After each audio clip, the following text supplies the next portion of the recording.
The update details are here for 2.26. The servers will be down for about 6 hours starting at the usual times. This brings the alliance change, the ability to claim previous character names, a new hide and seek event, and a bunch of general changes like arena season, Ray of Disaster on Wand, Vampiric Contract, Blood Devo. So let's go through everything in this video. The Korean server has also already got this patch, so we can check out the changes to Ray of Disaster and whether or not it properly functions as it did before. So to start, yes, alliances will be getting disbanded. You will need to reform and choose the second guild of your choice, and that's it for your alliance.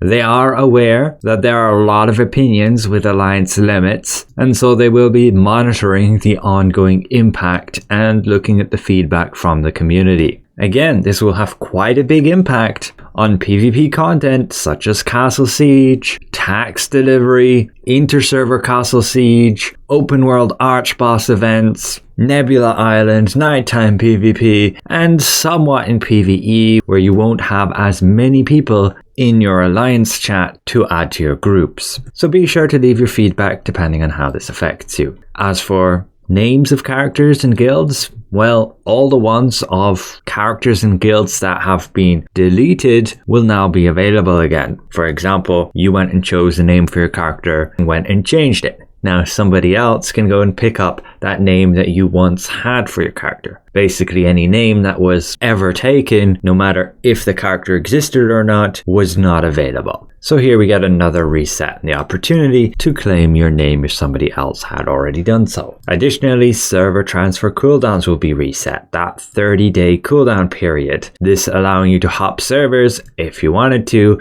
because of this alliance change. Then the new event, Hide and Seek. These oranges will be hiding all over the map. You can find them and ponder their prize list. Rumor has it that they will be selling like rainbow morphs. I assume that's a typo for rainbow. Titles, portrait frames, fishing rods, and more. As for the general changes, we will also have our Arena Season 3 ending September the 17th. Consoles got a fix to an issue that caused players to automatically get kicked shortly after joining a party or vanguard, and Wand. The Ray of Disaster should now properly deal damage to targets that are moving. Additionally, the concentration effect time specialization should now properly grant a damage boost, and it should deal damage to a second target after the first target dies. This guy will probably die in one tick, but it should change the Ray over to the next target.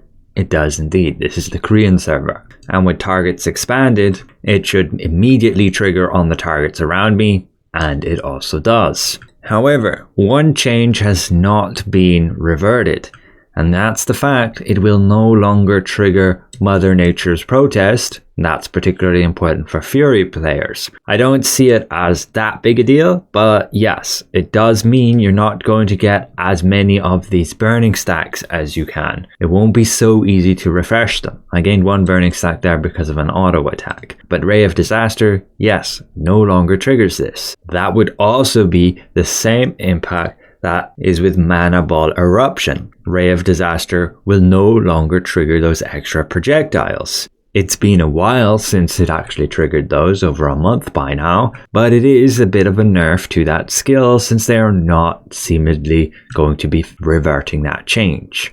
Blood Devo on the Greatsword, just a simple tooltip update, along with on the Spear, Mortal Wrath, also a tooltip update. And that's about it for update 2.26. Again, the big change. Alliances are now just 2 instead of 4. I have been getting multiple people asking me for an update to Fury. I've been using it for raids and trials and everything, and it works really well. You can get a ton of survivability on it too, and you output some of the best damage here against bosses in PvE. I can make a build update for you guys if you are interested, but I'm worried it just gets outdated as soon as tier 3 drops. But perhaps between now and then I can invest some time, make a encompassing guide, like a document as well, and maybe that'll help some of you out there. I doubt how to play it is going to change that much, just like gear and stuff. And yes, just mentioning the trials, we only have 1 week left. You can check the calendar, and the last week is Crypt and Doomrod. That's it. There's nothing beyond this. I just got Chapel earlier to 11, and that's fully completed all my season rewards.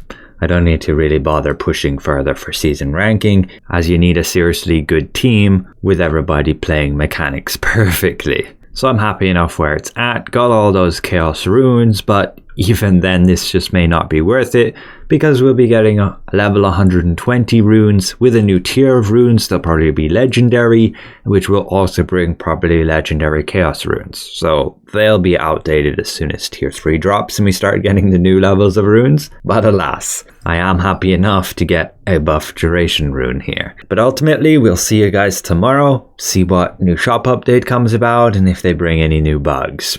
So thanks all for watching. A special thank you to the support of my channel members, and we'll see you guys around.